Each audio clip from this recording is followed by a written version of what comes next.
Oke, tes.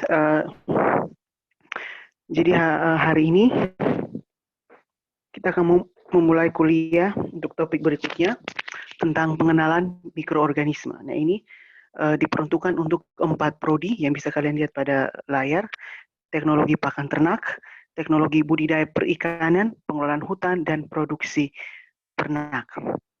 Nah, mungkin mohon maaf sebelumnya bahwa jadwalnya diundur dari jadwal sebelumnya itu jam 6, saya pindahkan ke jam 8 karena saya ada halangan sedikit.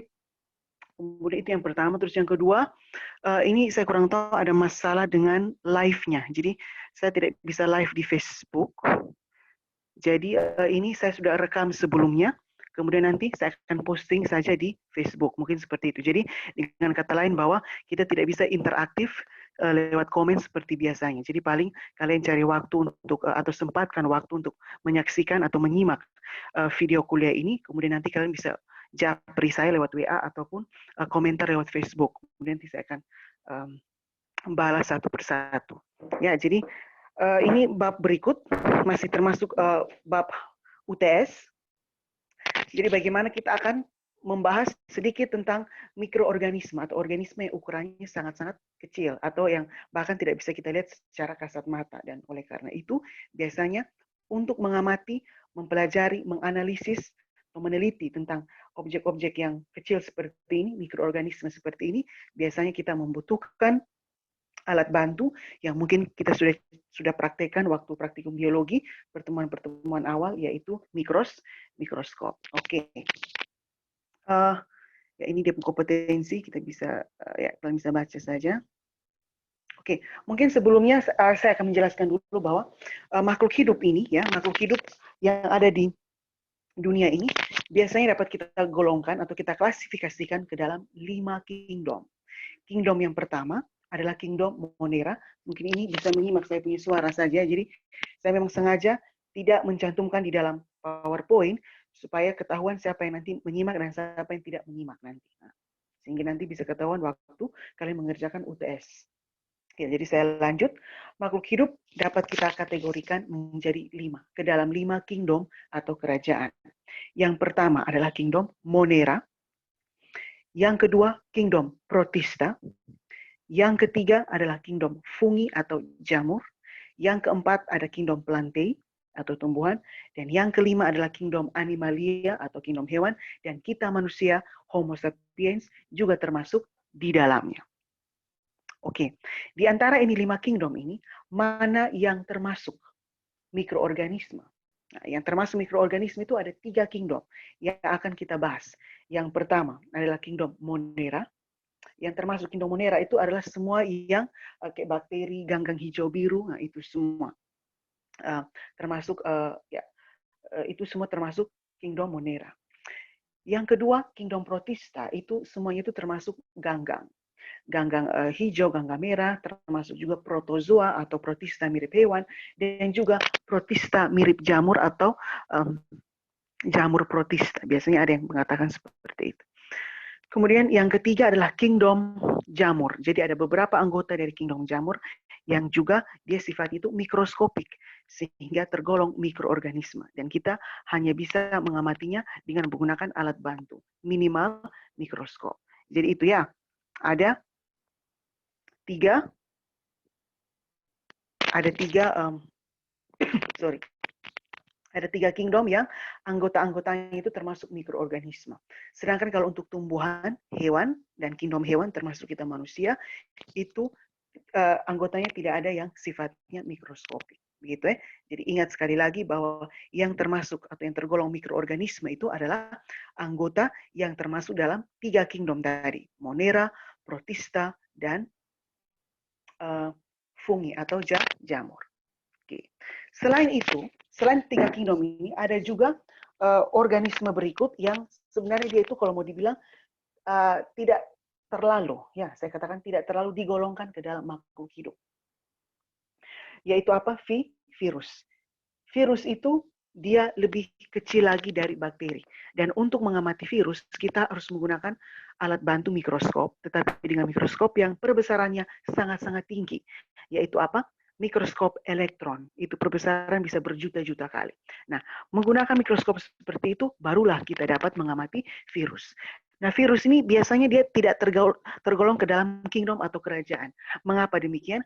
Sebentar baru kita akan bahas lebih lanjut. Oke, jadi akan ada 4 mikroorganisme yang akan kita bahas, yaitu virus. Naik di atas adalah kingdom Monera, kemudian protista, lalu kingdom fungi atau jamur. Seperti itu.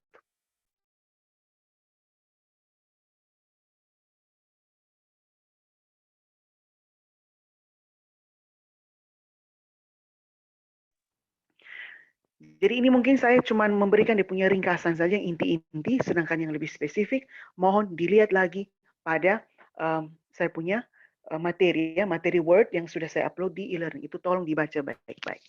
Jadi kalau kita lihat virus ya, virus secara umum dapat dibagi menjadi 3 bagian. Ada bagian kepala, bagian leher, dan bagian ekor. Nah, apa saja yang termasuk dalam bagian kepala? Kita lihat bagian kepala ini bagian yang paling utama. Lihat, dia ada kapsid. Jadi kapsid itu ada dia punya protein pelindung yang paling luar, umumnya yang paling luar, yang dimana di dalam kapsid ini dia melindungi apa? Dia melindungi materi genetik. Materi genetik virus dapat berupa DNA ataupun RNA. Nah, mengenai materi genetik ini mungkin saya tidak perlu bahas lagi ya. Nanti ya, diasumsikan bahwa kalian masih ingat ini dan sudah diajarkan pada level pendidikan di bawah, yaitu SMP sampai SMA. Nah, jadi itu bagian kepala. Jadi ada kapsid. Kapsid itu dia lapisan pelindung yang tersusun atas protein yang disebut dengan kapsomer, di mana kapsid ini yang nantinya akan melindungi materi genetik. Nah, karena materi genetik ini sangat-sangat penting, karena inilah yang merupakan bagian yang akan dimasukkan ke dalam tubuh inang supaya virus ini dapat bereproduksi. Nah, DNA ini ya tidak boleh rusak. Nah, supaya dia tetap aman, dia harus dijaga oleh ini lapisan pelindung berupa kapsid. Kemudian yaitu ada bagian leher, terus bagian ekor itu ya ada selubung ekor, serabut ekor, lempeng dasar, jarum penusuk, di mana semua bagian inilah yang nantinya secara bersama-sama akan terlibat dalam mekanisme di mana virus itu akan melekat dan mempenetrasi sel tubuh inangnya. Inangnya ini bisa berupa apa saja. Jadi virus ini karena dia yang paling kecil, jadi dia bisa menyerang ya kingdom animalia, kingdom pelantai, kingdom fungi, kingdom protista, bahkan bakteri pun dia bisa menyerangnya atau menginfeksinya, begitu. Nah, ini mungkin gambar yang lebih ini lagi. Ya oke, mungkin nanti penjelasan yang lebih spesifik ada di file yang tadi saya katakan yang sudah saya upload di e-learning. Nah, perhatikan baik-baik bahwa selain ada kapsid, virus juga itu dapat dilengkapi dengan lapisan pelindung lagi. Nah, kalian ingat seperti kalau saya membahas soal sel tumbuhan pada perkuliahan sebelumnya, di mana tumbuhan itu ada membran sel, toh, bagian luar, tetapi ada bagian yang paling luar lagi dari membran sel yang disebut dengan dinding sel. Nah, virus juga sama. Ada beberapa virus tertentu yang bagian paling luar adalah kapsid, tetapi ada lagi yang beberapa virus tertentu, contohnya golongan virus flu, ya flu termasuk flu burung, flu babi, termasuk ini virus yang sedang melanda kita pandemi ini, dia itu virus yang ada kapsid, tetapi bagian paling luar lagi ada yang dinamakan dengan envelope, ya. Nah, envelope itu bagian luar lagi dari kapsid, di mana bagian permukaan luar dari kapsid itu memiliki mungkin kalian masih ingat bahwa kalian pasti masih ingat bahwa pada struktur membran sel, pada transport zat kuliah sebelumnya, saya sudah membahas bahwa ada glikoprotein, glikolipid. Nah, itu juga bisa terdapat di bagian luar dari envelope virus. Ya, di mana itu tuh yang sebagai kunci untuk ketika dia berikatan dengan sel inang, misalnya saja sel manusia, dia cocok. Ya, atau ketika berikatan dia cocok, akhirnya langsung virus itu diterima oleh sel. Kenapa? Karena sel dikelabui, ditipu, dipikirnya itu adalah sel kita sendiri, ternyata itu adalah sel virus. Jadi begitulah caranya virus itu bermutasi untuk jangka pendek dan berevolusi untuk jangka panjang untuk bagaimana dia bisa mengelabui sistem pertahanan tubuh dari inangnya sehingga dia itu bisa masuk ke dalam tubuh inang. Itu karena ada envelope, kemudian ya di envelope itu ada glikolipid, glikoprotein, dan ya ada juga senyawa-senyawa lainnya yang ketika dia berikatan dengan kita punya sel inang itu ternyata dia seperti gembok dan kunci, dia cocok sehingga akhirnya sel menerima itu sebagai selnya sendiri. Nah, di awal tadi saya sudah sempat singgung bahwa virus itu sebenarnya tidak digolongkan sebagai makhluk hidup sejati. Kenapa? Karena ada juga sifat-sifat dari virus yang justru menunjukkan bahwa dia itu benda abiotik, tak hidup. Begitu. Kalau sifat-sifat yang hidup itu adalah seperti apa? Dia bisa berkembang biak, ya paling itu. Tetapi kalau sifat-sifat yang mati juga ada, yaitu apa? Virus di luar tubuh inang, dia mengkristal. Nah, ini yang tidak dimiliki oleh makhluk hidup apapun. Ini hanya dimiliki oleh benda mati. Contoh mengkristal atau kristalisasi itu seperti apa? Pembentukan garam oleh air laut. Itu kan kenapa sampai garam yang padat itu terbentuk melalui proses kristalisasi. Nah, itu kan benda mati. Nah, virus punya kemampuan seperti itu. Bila mana virus mengkristal kalau dia berada pada luar, di luar tubuh inangnya. Nah, dengan demikian bisa juga dengan demikian kita dapat mengartikan juga bahwa virus itu hanya bisa berkembang biak di dalam tubuh inang. Kalau di luar tubuh inang dia tidak bisa hidup, dia dalam bentuk apa? Kristal. Nah, dengan demikian virus disebut apa? Bersifat endoparasit obligat. Mungkin saya tulis dulu di sini. Ya ini endoparasit obligat. Nah, apa artinya? Artinya bahwa harus atau wajib itu artinya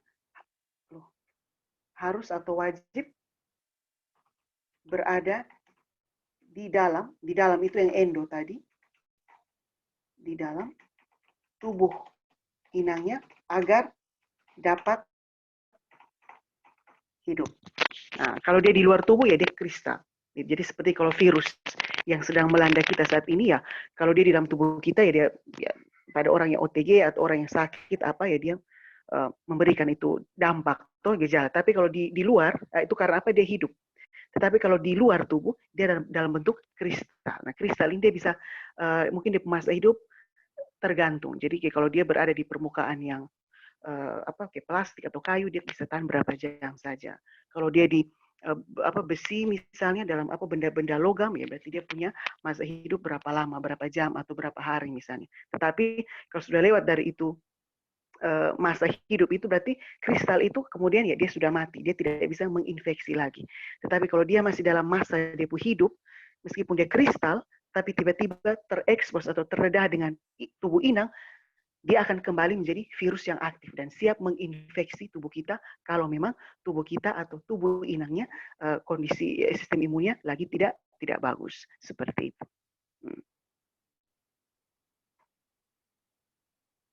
Oke, saya share ulang lagi yang tadi. Nah, begitu ya. Jadi itu sedikit tentang virus ya. Mungkin selebihnya kalian bisa baca juga di ini. Karena ini kuliah saya mau fokus ke yang inti-intinya saja. Begitu. Ini contoh dari beberapa jenis virus ya, papiloma itu penyakit kutil ya, kutil kelamin atau kanker leher rahim, kanker serviks itu bisa disebabkan juga oleh virus. Adenovirus itu penyakit pada saluran pernapasan, contohnya ya kayak ISPA dan lain sebagainya. Poxivirus, pox penyebab cacar. Rhinovirus itu demam, pilek. Rhabdovirus itu yang rabies pada anjing. Paramyxovirus itu penyakit campak dan gondong. Orthomyxovirus itu yang influenza. Jadi influenza beda dengan pilek ya. Kalau influenza itu disertai dengan demam. Tetapi kalau pilek biasanya tidak dengan demam. Dia cuma kayak hingusnya saja begitu. Ini ya kayak pilek biasa, kayak hidungnya berlendir ya, atau hidung tersumbat. Influenza sama dengan pilek, tapi dia juga tambah dengan demam. Kemudian ada retrovirus. Retrovirus itu ya contohnya HIV/AIDS.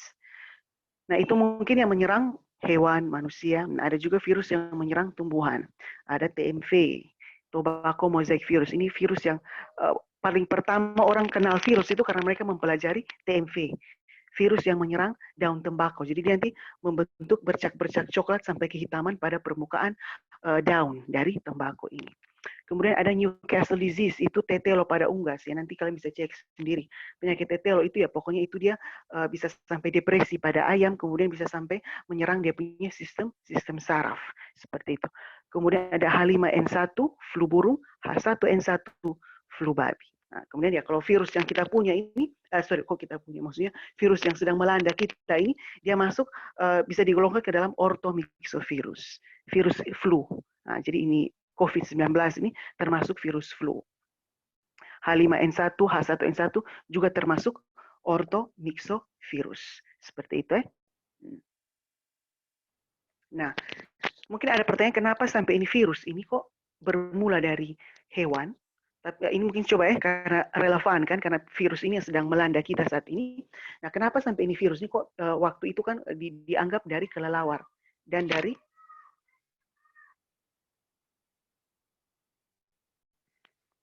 Nah, kenapa sampai Kenapa sampai dia itu yang dikatakan dari kelelawar, terus dari mana lagi? Terenggiling, terenggiling kah? Kemudian kok dia bisa bermutasi sampai ke manusia? Karena apa? Itu tadi. Dia itu kan kalau mau hidup hanya bisa di sel inang. Nah, bayangkan seperti ini. Ketika dia menginfeksi kelelawar, misalnya kelelawar, berarti ya itu nanti kalau kalian pelajari ada di itu materi yang sudah saya posting itu bahwa fase-fase hidup virus itu ada fase yang dimana dia itu fase replikasi, di mana dia mereplikasi atau memperbanyak dia punya DNA. DNA itu nanti akan dipakai untuk mensintesis dan merakit dia punya DNA dan juga kapsid. Nah, ketika dia mulai susun seperti orang yang susun bongkar pasang itu, kapsid masuk, terus DNA masuk, jadilah virus yang lengkap. Nah, tanpa disengaja dia juga mungkin mengambil sedikit dari DNA atau gen dari kelelawar. Nah, kemudian ketika dia menginfeksi hewan lain lagi, sebagian dari itu gen-gen dari itu hewan masuk lagi ke dia. Akhirnya ini virus di dia punya gen itu sudah bercampur-campur. Nah, ketika bercampur itulah yang dikatakan bahwa dia sudah bermutasi. Nah, bermutasi ini yang berbahaya karena kalau dia sudah merupakan gabungan dari beberapa jenis virus yang menyerang lebih dari satu jenis hewan, bisa saja dia itu akan menjadi strain atau varietas. Anggap sebegitu, strain itu kayak varietas atau jenis baru dari virus yang bisa saja lebih resisten atau lebih kuat, lebih infektif. Seperti itu. Nah, jadi sehingga ketika dia masuk ke manusia, ya itu. Akhirnya dia semakin infektif. Dan ketika dia menyerang manusia lagi, dia bermutasi lagi. Begitu. Karena apa? Tubuh kita juga berusaha untuk melawannya. Sehingga virus juga akan berusaha untuk membendung hal itu. Nah, membendung hal itu, dia dilengkapi dengan materi genetik, itu rentan sekali dengan perubahan. Tetapi perubahan itu justru menguntungkan dia. Jadi virus itu, dengan adanya materi genetik yang berubah, itu dia bisa bermutasi, bisa menjadi strain virus baru yang lebih patogenik yang lebih dapat menyebabkan penyakit. Sehingga kalau kita sudah ini pengobatan atau vaksin atau obat yang selama ini kita pakai misalnya, mungkin saja tidak akan bisa efektif untuk menanggulangi virus yang sama tetapi strain-nya sudah baru seperti itu. Jadi itu sedikit tentang mengapa sampai ini virus ini kok orang bisa tahu bahwa dia ini ada berasal dari kelelawar, berasal dari terenggiling, karena orang lihat materi genetik. Ketika lihat materi genetik dicocokkan, oh ternyata ada sebagian gen kelelawar, ada sebagian gen terenggiling atau entity atau apapun itu. Akhirnya ya kita bisa menelusuri bahwa oh berarti ini virus berasal dari hewan-hewan seperti itu. Nah itu sedikit tentang virus ya. Selebihnya kalian tolong baca di file yang sudah saya bagi. Kemudian yang berikut kita masuk ke Kingdom Monera. Oh ya, sebelum saya pindah ke sini, ada juga virus yang dapat menyerang bakteri. Virus yang dapat menyerang bakteri itu dikenal dengan istilah phag. Phag pakai FAG atau bakteriofag. Jadi kalau kalian dengar istilah bakteriofag, itu bukan bakteri, tetapi virus yang khusus menginfeksi bakteri. Nah, di gambar itu contohnya seperti ini. Ini contoh yang paling umum dari bakteriofag. Gitu. Jadi kalian bayangkan saja, di dalam lubang jarum bisa ada beribu-ribu sampai berjuta-juta bakteri. Di dalam satu bakteri saja bisa ada banyak lagi virus. Jadi kalian bisa bayangkan seberapa kecil ukuran virus tersebut.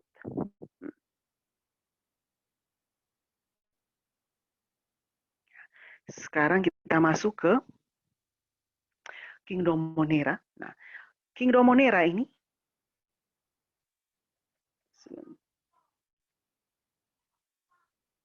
Sebentar.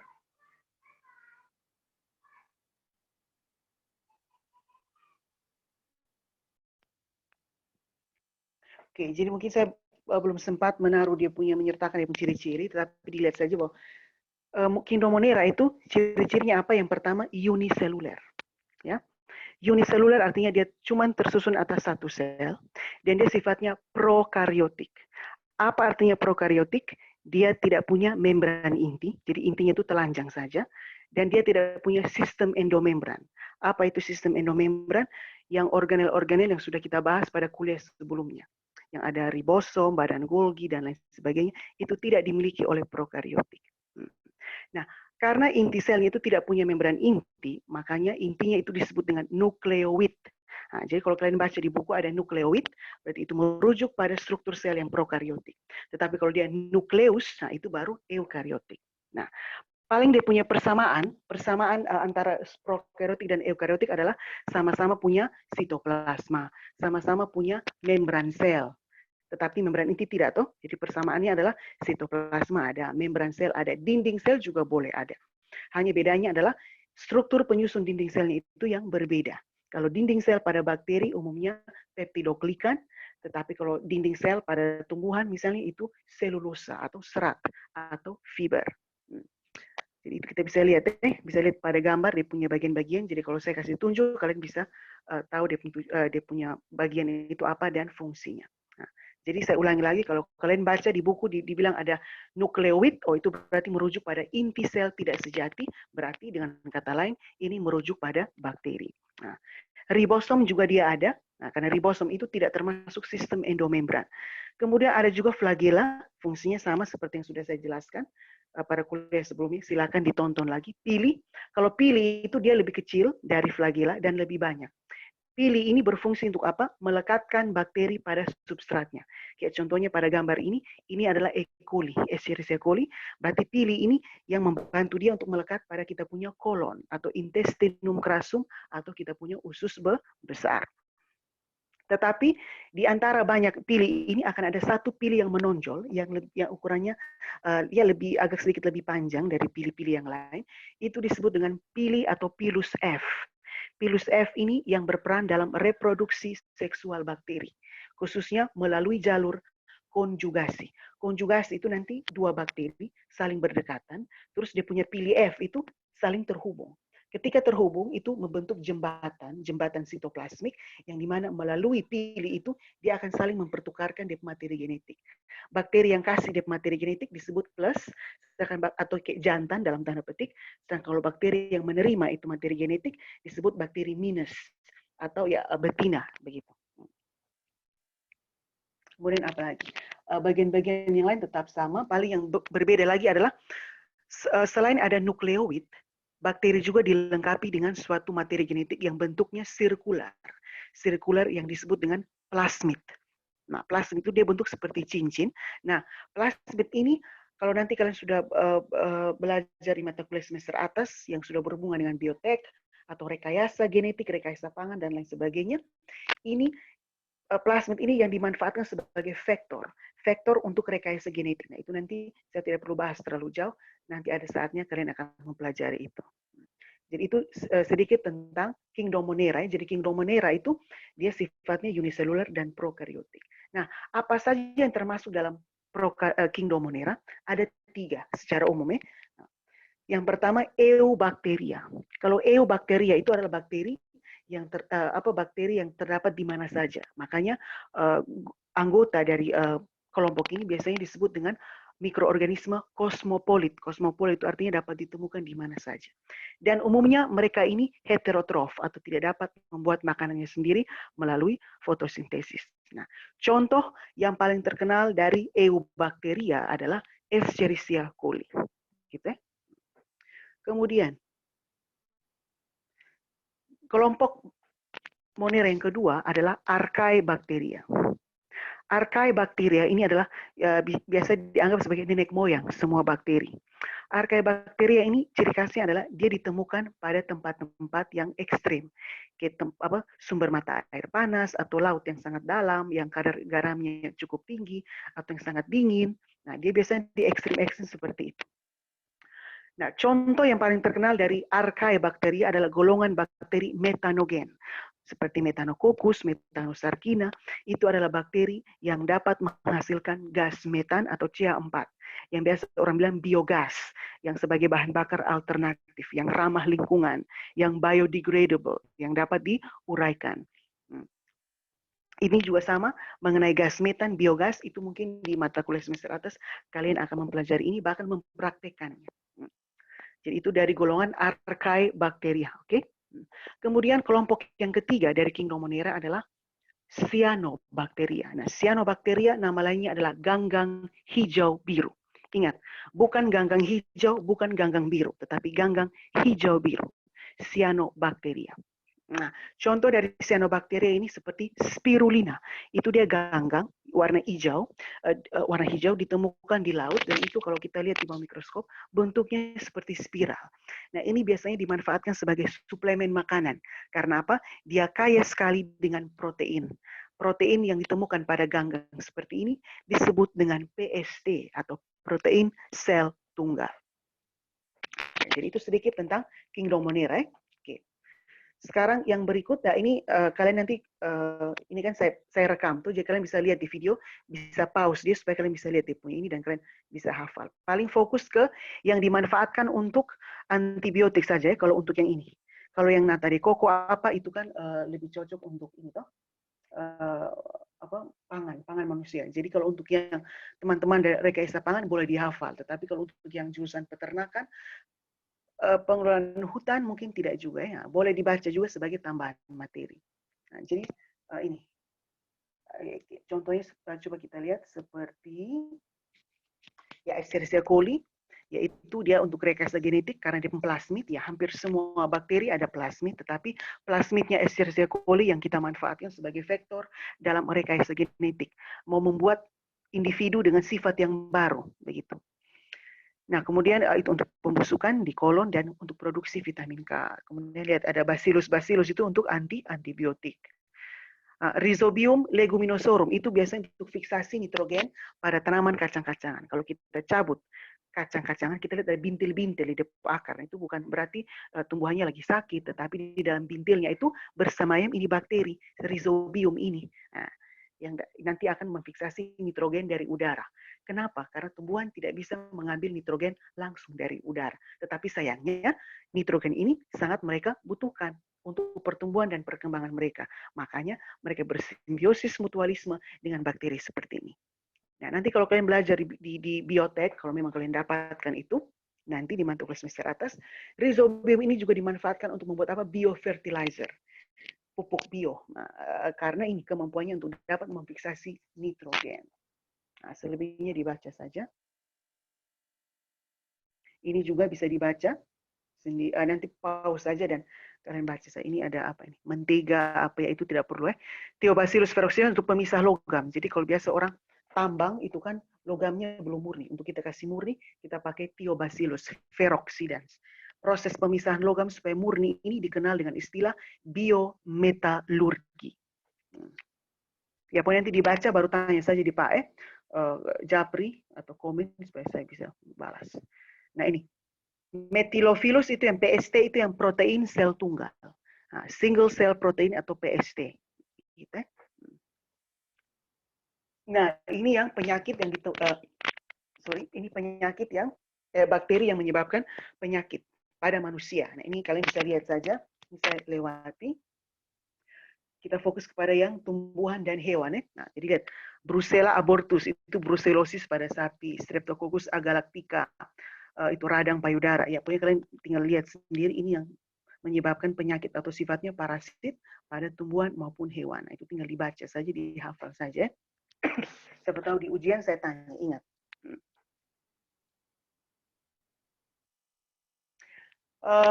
Ya ini karena kita tidak interaktif, berarti ini kita lewat saja. Paling saya tunjukkan begitu untuk kalian latihan soal mandiri saja. Nah, ini ada soal lagi seperti ini. Nah, ada 2 soal saja. Oke. Nah, jadi demikian untuk Monera. Sekarang kita masuk ke kingdom yang berikut, Protista. Nah, Protista, lihat di situ dia punya ciri-ciri eukariotik. Jadi eukariotik itu kebalikan dari prokariotik.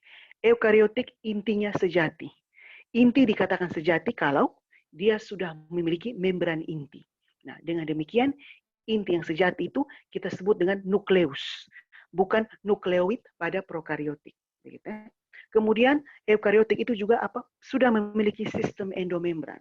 Apa itu sistem endomembran? Sudah saya jelaskan sudah sempat saya singgung juga pada kuliah sebelumnya bahwa sistem endomembran itu yang dia memiliki organel-organel bermembran dalam seperti mitokondria, RE, badan Golgi, apalagi lisosom, sentriol dan lain sebagainya, begitu ya. Dia sifatnya uniseluler ataupun multiseluler. Kemudian bisa autotrof ataupun heterotrof. Oh ya, sorry, saya lupa lagi. Yang tadi yang saya bahas tentang kingdom Monera itu, kan tadi ada eubacteria, archaebacteria, dan cyanobacteria. Toh? Nah, eubacteria tadi itu kan yang contohnya E. coli, yang kosmopolitan. Kemudian dia kebanyakan sifatnya heterotrof. Nah, kalau archaebacteria, tempatnya di mana? Tempat-tempat ekstrim. Yaitu. Kemudian dia itu biasanya kemosintetik atau kemoautotrof. Nah, kalau yang cyanobacteria, ganggang hijau biru, karena dia punya pigmen, makanya dia disebut juga sebagai autotrof. Nah, karena dia punya pigmen, berarti dia bisa berfotosintesis, sehingga dia sifatnya autotrof atau fotoautotrof. Oke, sorry ya. Sekarang saya kembali lagi ke protista. Jadi kalau protista ada yang sifatnya autotrof, itu untuk protista mirip tumbuhan, dan juga ada yang sifatnya heterotrof, untuk protista mirip jamur dan protista mirip hewan. Nah, protista dapat dikelompokkan menjadi 3. Ada protista mirip hewan, atau nama lainnya protozoa, ada protista mirip tumbuhan atau ganggang protista, dan ada protista mirip jamur atau jamur protista. Jadi ingat ya, dia hanya mirip dengan jamur, tetapi bukan berarti dia digolongkan ke dalam kingdom jamur. Dia masuk protista. Makanya dia bilang protista yang mirip atau hampir sama dengan jamur. Begitu. Kita akan bahas ini satu persatu. Protozoa atau protista mirip hewan. Nah, kenapa disebut mirip hewan? Karena dia punya alat gerak. Dan protozoa ini dibedakan lagi ke dalam 4 filum utama berdasarkan juga dia punya alat gerak.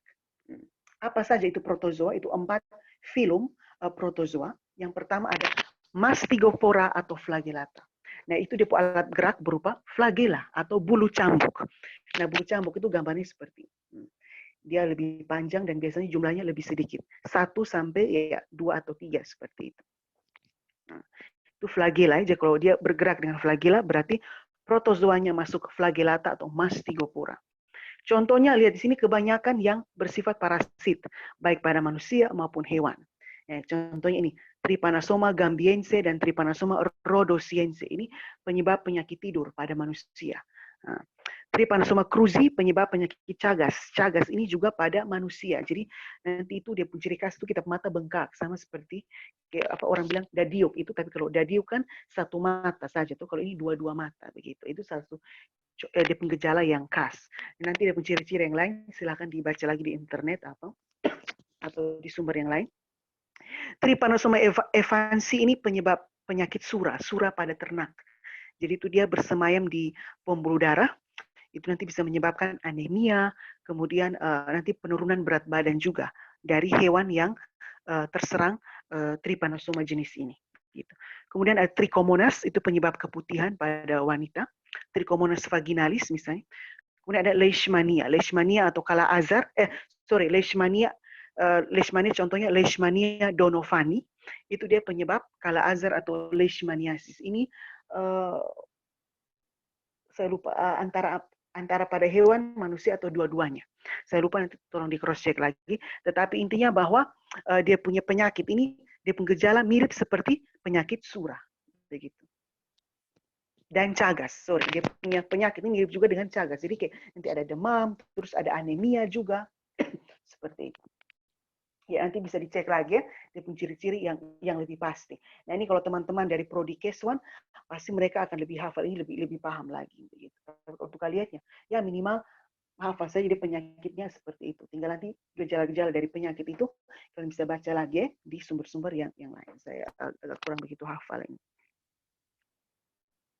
Ya, ini contohnya visualisasi saja. Nah, kemudian masuk yang ke berikut, rhizopoda atau sarkodina. Itu adalah protozoa yang bergerak dengan kaki semu atau pseudopodia. Contohnya adalah amuba, Entamuba histolitica, penyebab diare. Ada Entamuba gingivalis, itu penyebab gingivitis, radang pada gigi dan gusi. Kemudian ada juga rhizopoda atau sarkodina yang bercangkang. Nah, bercangkang ini ya contohnya radiolaria dan foraminifera. Mereka inilah yang merupakan indikator minyak bumi. Atau dengan kata lain, mereka lah yang merupakan penyusun komponen utama penyusun minyak bumi. Kalau saya ingat dulu waktu SD ada pelajaran tentang ini sumber daya alam ke apa begitu. Apa itu, bagaimana minyak bumi terbentuk. Minyak bumi terbentuk dari jasad-jasad renik yang sudah mati dan tertimbun oleh lapisan bumi selama berjuta-juta tahun. Nah, jasad-jasad renik itu apa? Salah satunya adalah ini, radiolaria dan foraminifera. Nah, yang mereka mati, isi dalamnya itu yang membentuk minyak bumi, sedangkan cangkangnya tetap tetap tertinggal seperti itu, tidak dipakai misalnya. Jadi artinya akhirnya itu yang dijadikan sebagai indikator minyak bumi. Orang kalau lihat ada banyak cangkang dari radiolaria dan foraminifera, berarti hampir pasti di situ di dekat itu lapisan tanah akan ada atau dapat ditemukan juga minyak bumi dan atau gas alam. Seperti itu. Ini contoh dari amuba, ini dia kaki semu. Jadi kakinya ini hanya akan dikeluarkan kalau dia mau berjalan atau mau makan. Memakan mangsanya melalui fagositosis yang sudah saya jelaskan pada topik sebelumnya, kuliah sebelumnya, seperti itu. Tetapi kalau dia lagi tidak berjalan, lagi tidak makan, kakinya tidak akan dimunculkan. Nah, yang di bawah ini adalah contoh pengamatan mikroskopik dari berbagai macam sarkodina atau rhizopoda yang bercangkang. Yang ketiga adalah ciliata atau ciliofora. Ini masih masuk protozoa. Itu dia bergerak dengan cilia atau bulu getar. Memiliki dua inti, makronukleus dan mikronukleus. Nah, paramecium ini, contohnya adalah paramecium dan juga ada ini, Nyctoterus ovalis, penghasil enzim selulase. Enzim yang dapat mencerna selulosa. Nah, ini Nyctoterus ovalis ini banyak terdapat pada misalnya saja usus rayap, usus kecoak, yang dimana kalau mereka makan kayu atau apa kayak rayap gitu, nanti sebenarnya ini rayap itu tidak bisa mencerna itu selulosa sampai di usus mereka. Ini Nyctoterus ovalis yang mencerna buat mereka. Seperti itu. Nah, ciliata itu dia bulu getar, dia lebih kecil, lebih pendek dan lebih banyak. Contohnya seperti ini, ada yang dapat bergerak, ada yang tidak dapat bergerak.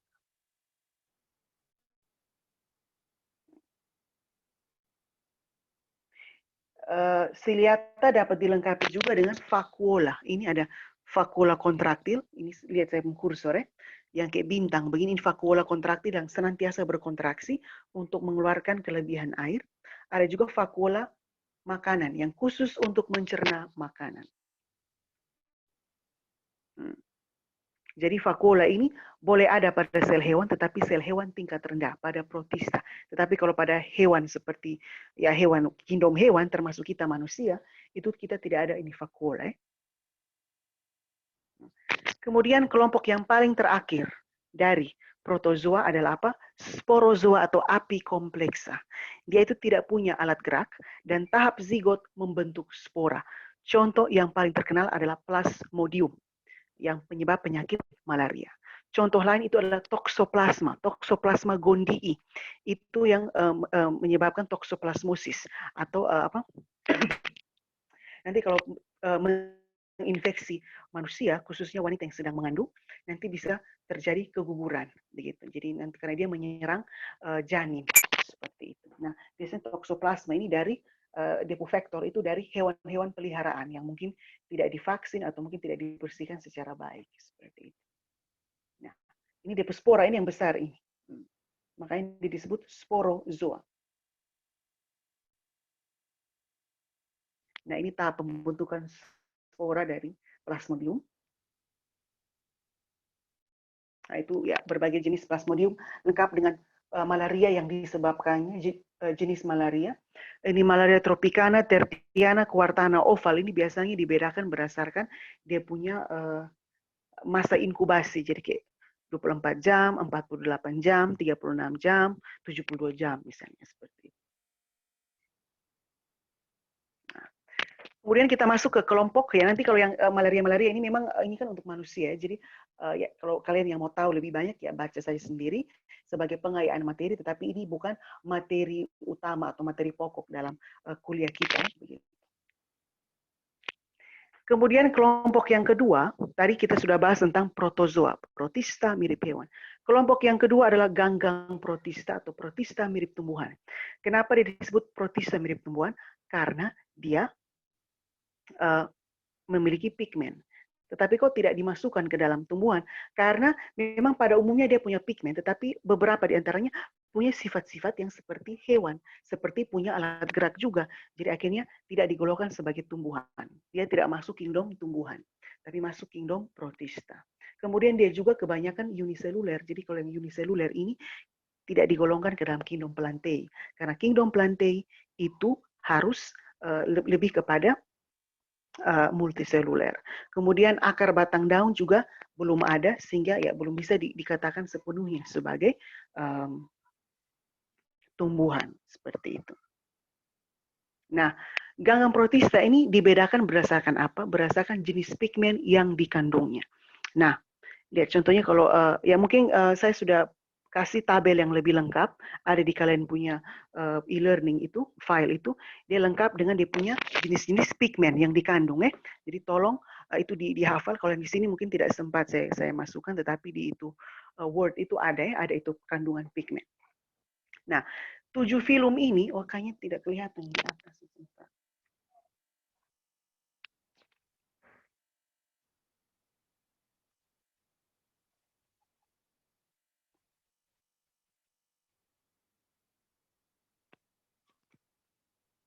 Oh ya sudah pas. Sorry. Jadi dibedakan berdasarkan dia punya pigmen. Jadi lihat kalau Euglenovita itu warnanya hijau. Contohnya Euglena viridis. Perannya dia ini yang sebagai fitoplankton di ekosistem laut. Jadi dia yang sebagai tumbuhan lah, anggap saya yang tumbuhan di laut yang bisa berfotosintesis, salah satunya adalah Euglenovita yang dapat dimakan oleh ikan-ikan kecil dan larva-larva dari hewan. Nah, jadi dia kayak tumbuhan yang kecil begitu. Tetapi bukan tumbuhan kingdom Plantae. Nah, jadi yang selama ini kita bilang fitoplankton yang produser di ekosistem laut itu salah satunya adalah Euglenovita. Kemudian yang berikut ada Dinoflagellata. Dinoflagellata nama lainnya adalah Pyrophyta. Pyro itu artinya api atau ganggang api. Karena apa? Dia ini berwarna coklat dan dia punya dua flagela. Dan ini dua flagela ini kalau kita amati di bawah mikroskop, dia bergerak. Jadi seperti nyala api, kayak kalau kita kasih menyala petek atau korek api itu, nah dia mirip seperti itu, seperti api yang sedang menyala-nyala. Makanya dia disebut juga Dinoflagellata. Nah, contohnya Goniaulax nanti baru kita lihat. Nah, dia perannya apa? Ya ini dia sama juga ya, bisa dia fitoplankton juga, tetapi mungkin dampak yang paling signifikan, yang paling terkenal yang diakibatkan oleh Dinoflagellata ini adalah apa? Penyebab red tide atau pasang merah. Jadi tiba-tiba ini laut semua warna merah. Karena apa? Dalam jumlah banyak dia warna merah.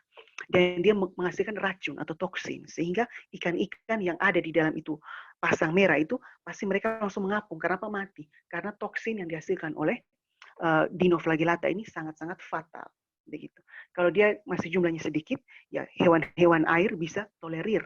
Tetapi kalau sudah jumlah banyak, dia bisa menyebabkan kematian. Nah, kenapa sampai tiba-tiba ini Dinoflagellata ini dapat menyebabkan pasang merah? Karena apa? Dia mengalami peledakan populasi. Kenapa bisa mengalami peledakan populasi?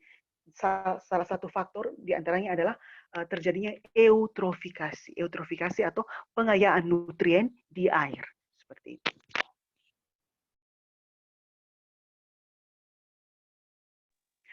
Kemudian yang berikut ada ganggang protista yang bercangkang. seperti Bacillariophyta atau diatom. Nah, itu dia warnanya seperti itu. Contohnya Navicula pinularia.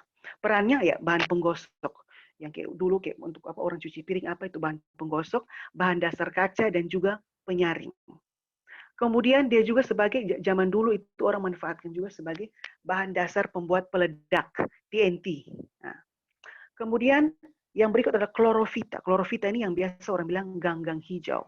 Contohnya adalah chlorella. Chlorella ini dia bulat-bulat warna hijau.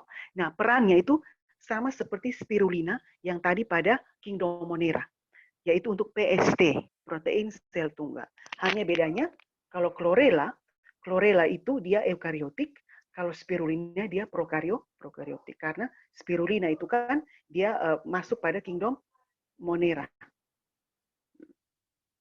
Begitu.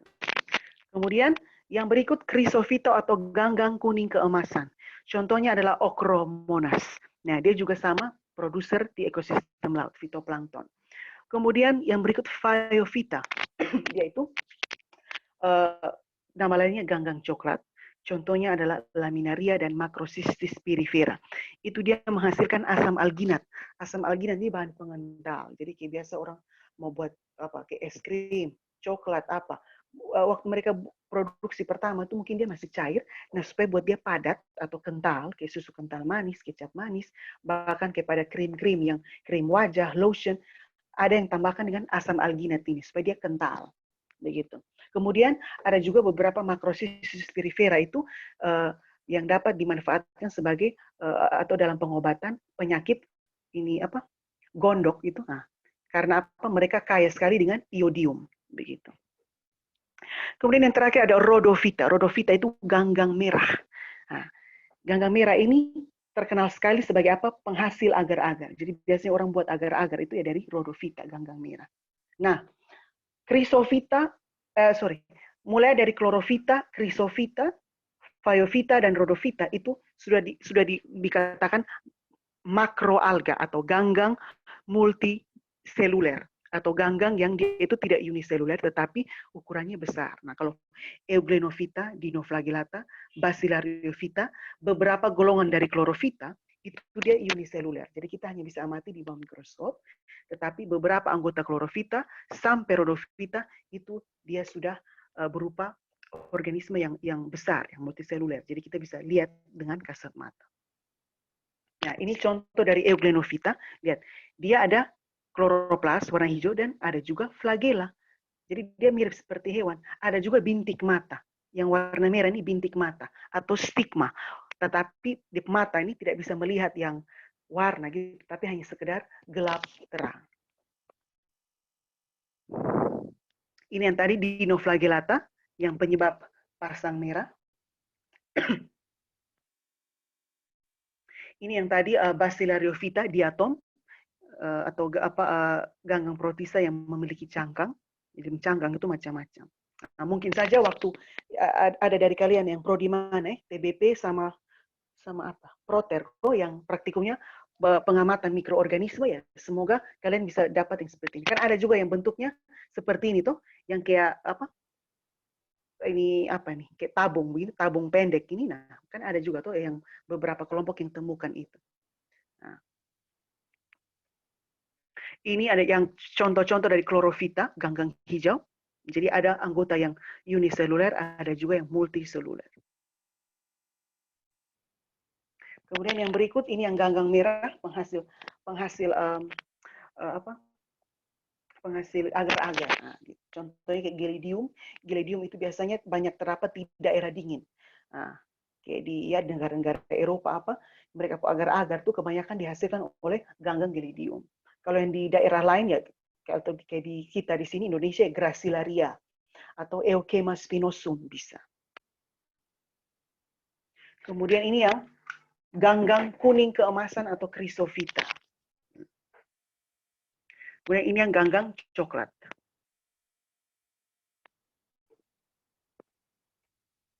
Nah, itu demikian untuk protista mirip tumbuhan. Sekarang yang berikut protista mirip jamur. Nah, kalau mirip jamur itu ya kita bisa lihat dia punya ciri-ciri hidup di tempat lembab. Tubuh vegetatif atau yang tidak sedang bereproduksi dia seperti lendir. tanpa dinding sel dan banyak inti selnya atau multinukleat. Gitu. Jadi protista mirip jamur kadang-kadang kalau kita lihat kayak di bebatuan, kita pikir mungkin orang punya hingus atau orang punya lendir yang mereka lagi buang kena di batu. Tapi kadang-kadang itu sebenarnya merupakan protista mirip jamur.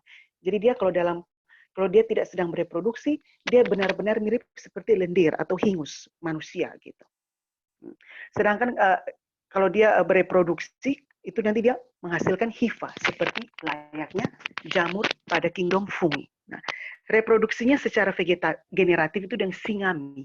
Singami itu adalah penggabungan atau peleburan dua inti sel.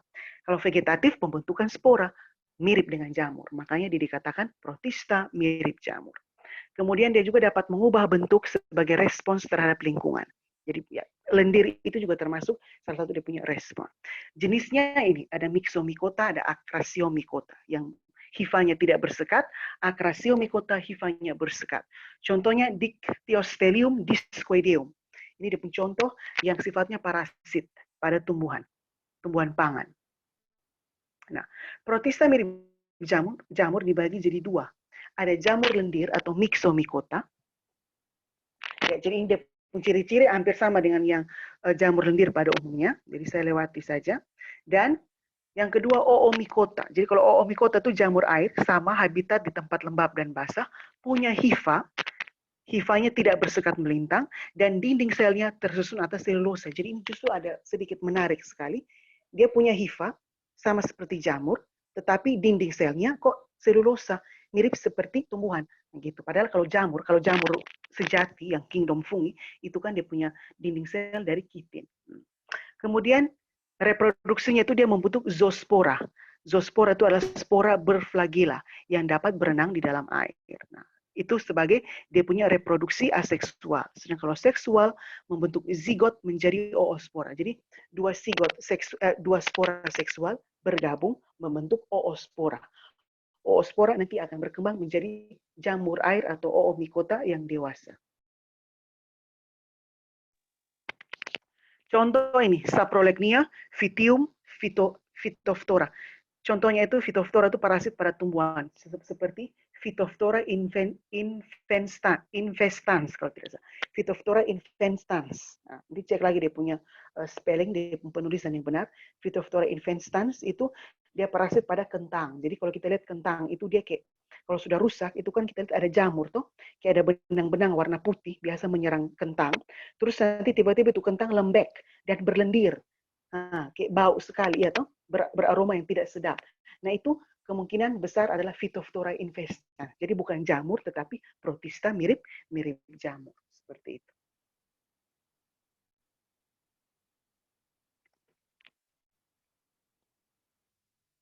Nah, itu sekian untuk protista mirip jamur. Jadi ini kayaknya ciri-ciri yang protista mirip jamur ini sudah dimasukkan ke dalam myxomycota. Dia punya jenis yang lebih spesifik yaitu jamur lendir atau myxomycota. Nah, kalau jamur air itu oomycota ada ciri-cirinya tersendiri. Gitu. Ya, jadi kenapa dia disebut jamur air? Yaitu karena dia menghasilkan zoospora berflagela. Nah, flagela ini otomatis supaya flagela dapat menggerakkan itu spora, berarti otomatis dia harus di dalam air.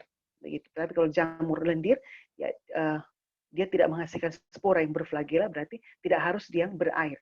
Yang lembab atau basah saja sudah cukup. Kemudian yang berikut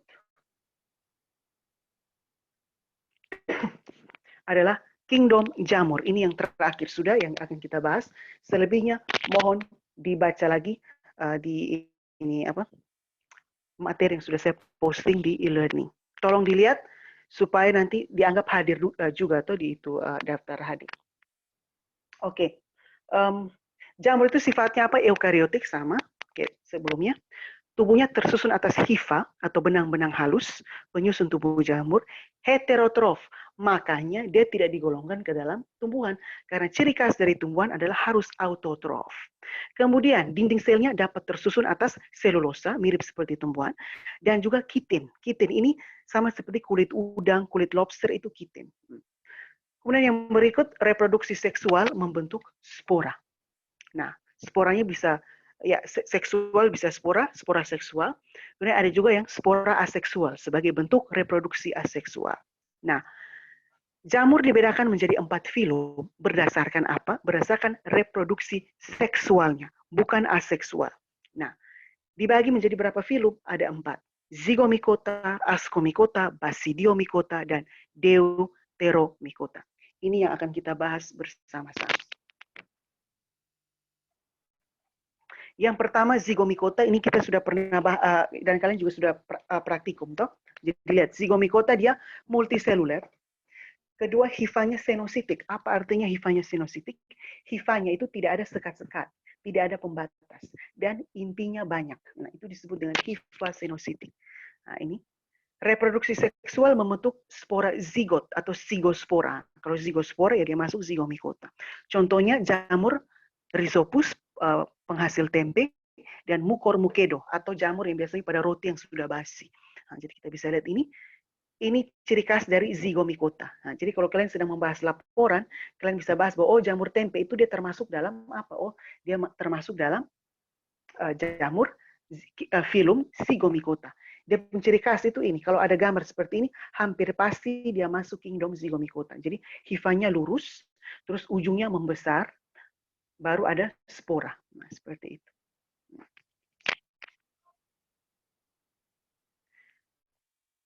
Nah, ini sudah sifat yang sudah terlalu mendetail ya. Ini mungkin kalian bukan biologi murni, ya. Jadi ini tidak saya fokuskan ke dalam kitab materi pokok. Ini dibaca saja. Nah, ini ciri-ciri lain lagi. Jadi yang lebih spesifik. Jadi umumnya bersifat saprofit. Apa itu saprofit? Hidup pada makhluk hidup yang sudah membusuk. Itu artinya saprofit. Gitu. Miselium. Oh ya, miselium itu apa? Hifa yang bercabang-cabang. Jadi kumpulan dari hifa membentuk miselium. Jadi seperti tempe yang kita amati itu adalah miselium. Nah, jadi sebenarnya itu ada hifa yang sudah bergabung membentuk miselium. Begitu. Nah, itu dinding selnya apa? Itu tinggal. Ini mungkin dia sudah membahas dia proses yang lebih fisiologis. Itu mungkin ini cuma penjelasan lebih mendetail dari ringkasan pada slide sebelumnya. Yang kedua, Ascomycota. Ascomycota itu ada jamur yang bisa uniseluler, bisa multiseluler. Oh, sorry.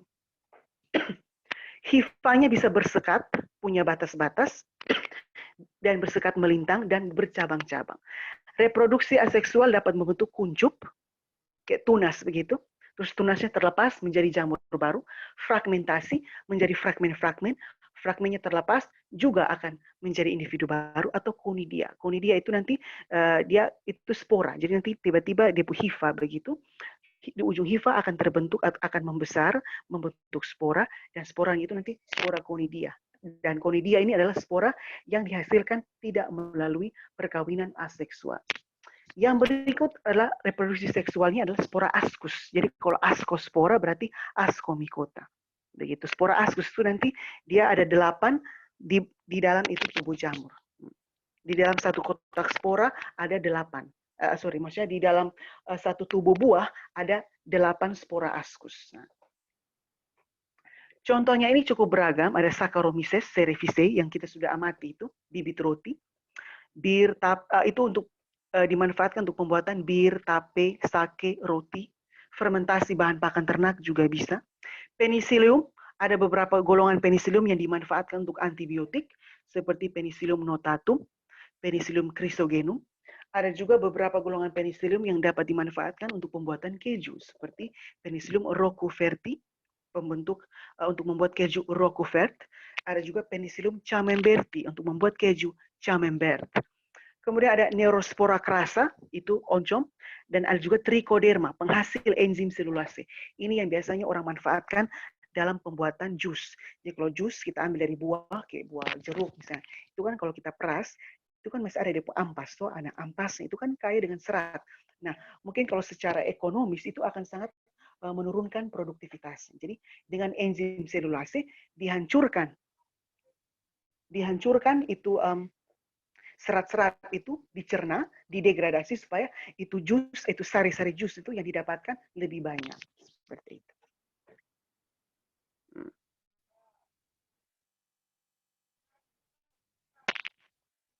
Jadi itu Itu ascomycota, sisanya bisa dibaca sendiri. Nah, ini ciri khas yang paling terkenal dari ascomycota adalah dia punya tubuh buah.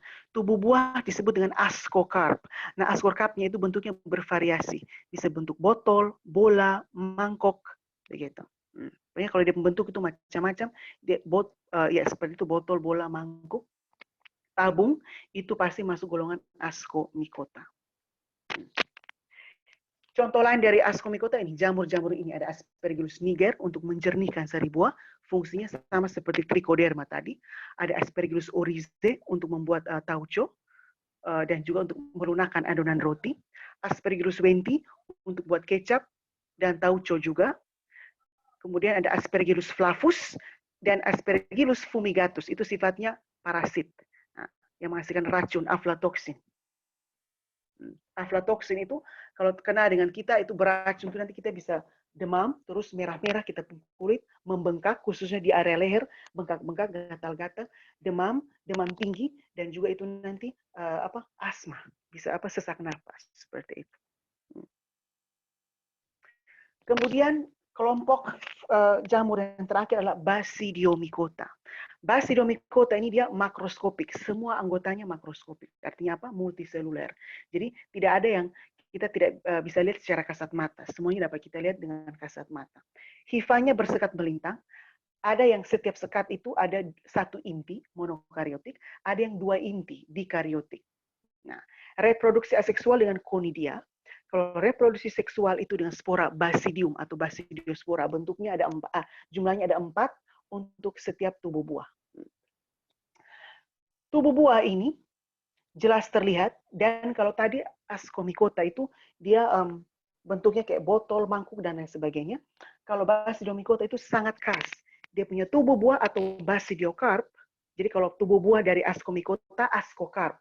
Kalau tubuh buah dari Basidiomycota, basidiokarp. Tubuh buah itu yang ini, yang bentuknya seperti payung ini, tubuh buah. Kita kalau balik di bawah, balik dia di bawahnya itu, di bawah itu tubuh buah akan ada kotak spora yang mengandung itu, basidiospora atau spora dari Basidiomycota.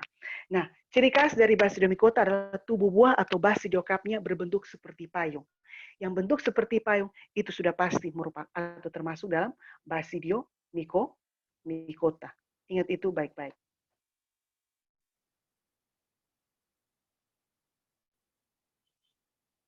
Oh, ya sudah di contoh. Contohnya ini yang dapat dimakan ya, Volvariella volvaceae, jamur merang, Auricularia polytricha, jamur kuping, yang biasa orang bilang kuping tikus, yang biasa orang taruh di sayur-sayur, itu kayak capcay misalnya. Amanita phalloides, itu parasit. Exobasidium vexans, itu juga parasit pada kentang, misalnya. Kemudian yang paling terakhir adalah Deuteromycota. Deuteromycota itu adalah jamur yang anggotanya itu kita belum tahu dia punya cara reproduksi seksual. Kalau kita belum tahu, berarti untuk sementara kita masukkan ke dalam Deuteromycota. Kalau nantinya kita sudah tahu dia punya reproduksi, baru kita pindahkan dia ke 3 yang sebelumnya. Atau mungkin saja kita harus buka lagi atau bentuk lagi, ciptakan lagi filum yang baru. Nah, contohnya adalah apa? Aspergillus ini. Yang ini ya, yang tadi saya singgung, yang tadi saya jelaskan, waktu zamannya saya dulu SMA, Aspergillus ini termasuk ke dalam Deuteromycota. Tetapi karena mungkin perkembangan zaman atau perkembangan ilmu pengetahuan dan teknologi, ternyata telah berhasil diidentifikasi bahwa dia berkembang biak dengan Ascospora. Akhirnya dia dipindahkan ke dalam Ascomycota. Nah, contoh dari Deuteromycota apa saja? Itu contoh yang paling terkenal adalah 2 ini. Tinea versicolor atau biasa orang bilang Tinea pedis, itu penyebab panu. Ya, jadi kalau panu itu oleh jamur ini. Dan ada juga Epidermophyton flocosum, penyebab penyakit kaki atlet.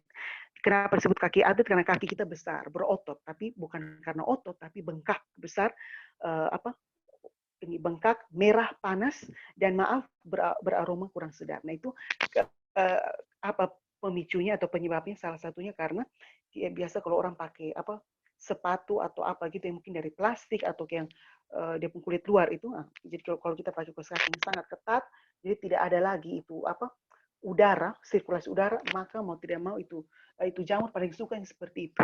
Nah, jadi nanti Dia suka dengan lingkungan yang anaerobik seperti itu, dan kalau tidak ada atau kalau tidak ada sirkulasi udara itu anaerobik ya.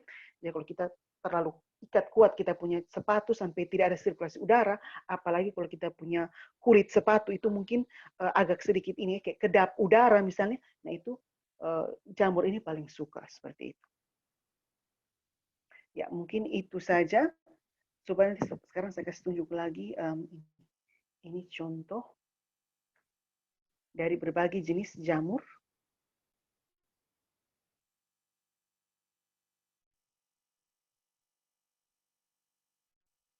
Nah ini.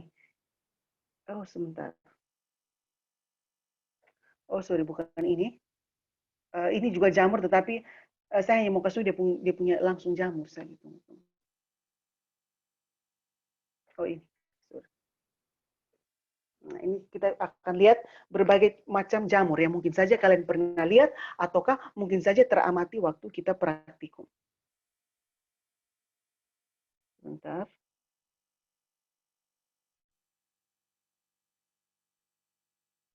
Ini. Mungkin saya perbesar dulu sedikit. Oh, terlalu besar. Oke, ini mungkin cukup kok. Oke. Nah, ini berbagai macam jenis jamur dari golongan dari golongan Zygomicota. Ada Rhizopus stolonifer, pokoknya semua Rhizopus itu dia tempe. Contoh lain. Mucor mucedo itu yang dibawa biasanya pada roti yang sudah basi. Saya cuma kasih ini gambar-gambar saja supaya kita lihat bahwa ternyata jamur itu juga ya cukup menarik dan cukup beraneka ragam. Dia punya bentuk itu macam-macam.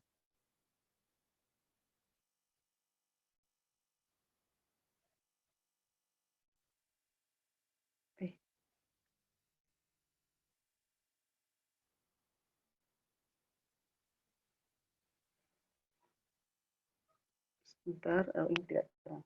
Ya, ini. Ini masih masuk Zygomicota. Ini.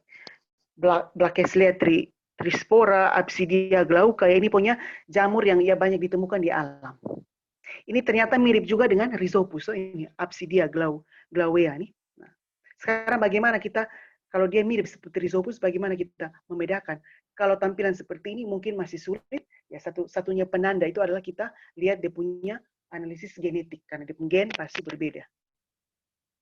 Ini contoh lain. Oke. Sekarang masuk Ascomycota. Ini yang Aspergillus niger. Samping Aspergillus wendti yang untuk buat kecap, Aspergillus oryza tadi yang untuk buat apa tadi? Melunakkan adonan roti. Ini Aspergillus fumigatus. Ini Flavus. Ada Aspergillus versicolor. Penicillium notatum itu yang untuk buat penicillin. Sorry, yang ini Aspergillus fumigatus ini yang dan Flavus itu yang tadi saya bilang parasit. Ini Penicillium roqueforti yang untuk keju, kemudian Penicillium camemberti juga ya. Nah ini yang Saccharomyces cerevisiae.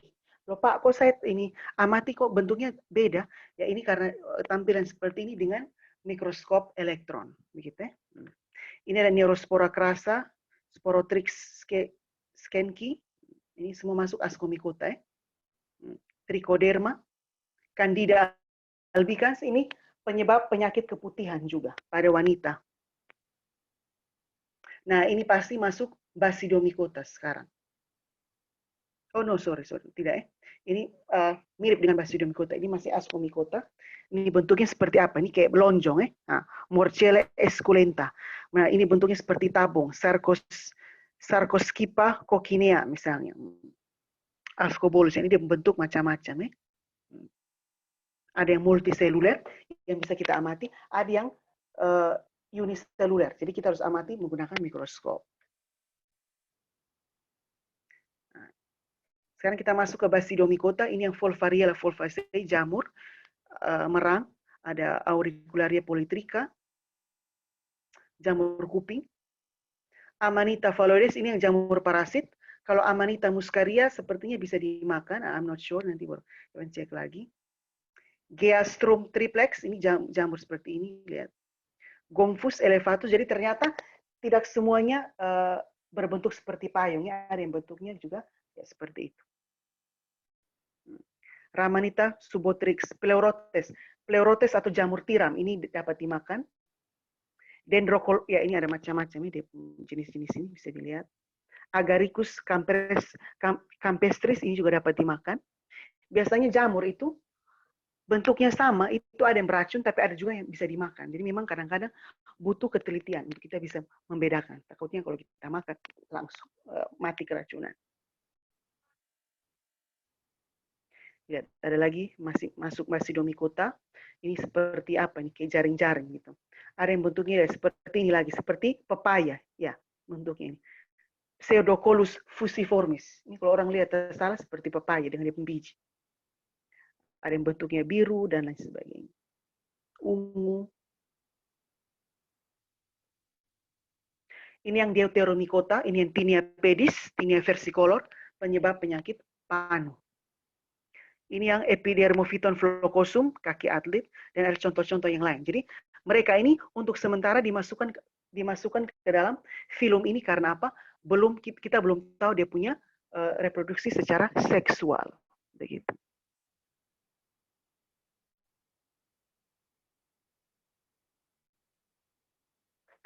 Ya, begitu saja. Jadi dengan demikian,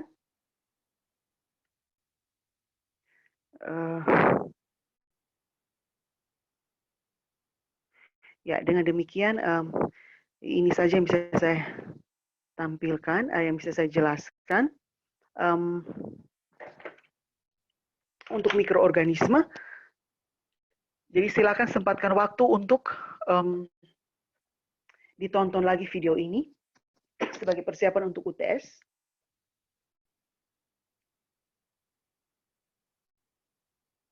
Untuk UTS, kemudian ya pokoknya UTS itu bulan depannya sekitar minggu kedua atau minggu ketiga. Jadi tolong dipersiapkan secara baik. Yang masih kurang jelas atau apa, nanti bisa lewat japri saja, WA atau Facebook. Mohon maaf ini saya tidak bisa live, jadi kita tidak bisa interaktif. Padahal saya mau juga kita latihan soal, tapi biar nanti saja. Jadi tolong sempatkan waktu, begitu.